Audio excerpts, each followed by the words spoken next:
బంగ్లాదేశ్ ఇంకా కోలుకోలేదు. ఇప్పట్లో తేట పడుతుందన్న నమ్మకమూ లేదు. ఎందుకంటే ఆర్థికంగా ఆ దేశం బాగా చితికిపోయింది. ఖజానా ఖాళీ. సాయం కోసం వరల్డ్ బ్యాంక్ ముందు చెయ్యి చాచాల్సిన పరిస్థితి వచ్చింది.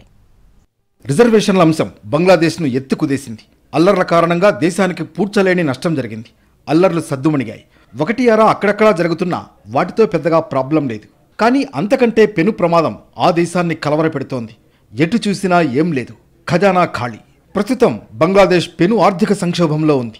ద్రవ్యోల్బణం విపరీతంగా పెరిగిపోయింది. విదేశీ నిల్వలు ఊడ్చిపెట్టుకుపోయాయి. దీంతో నిస్సహాయంగా మారిపోయింది అక్కడ ఏర్పాటైన తాత్కాలిక ప్రభుత్వం.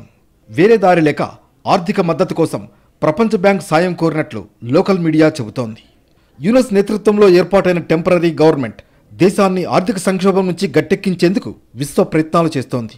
ఆర్థిక సాయం కోసం ప్రపంచ బ్యాంక్, IMF, ADBలను ఆశ్రయించినట్లు సమాచారం. $8 బిలియన్ ఇస్తే కానీ పని నడవదని యూనస్ సర్కార్ విజ్ఞప్తి చేసిందని తెలుస్తోంది. ప్రస్తుతం ఈ దేశానికి $100 బిలియన్ పైగా విదేశీ అప్పు ఉంది. ఈ రుణాలు చెల్లించడానికి $300 బిలియన్, పునరావాస కార్యక్రమాలకు మరో $300 బిలియన్ కావాల్సి ఉంది. తాత్కాలిక ప్రభుత్వంతో చర్చలు జరిపేందుకు IMF బృందం వచ్చే నెల ఢాకాకు వెళ్లనున్నట్లు సమాచారం.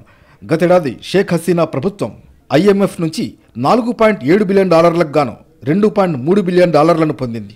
ప్రస్తుతం బంగ్లాలో ద్రవ్యోల్బణం విపరీతంగా పెరిగిపోయింది. ఆహార ఉత్పత్తుల ధరలు 14% పైగా పెరిగాయి. 13 ఏళ్లలో ఇదే అత్యధికం.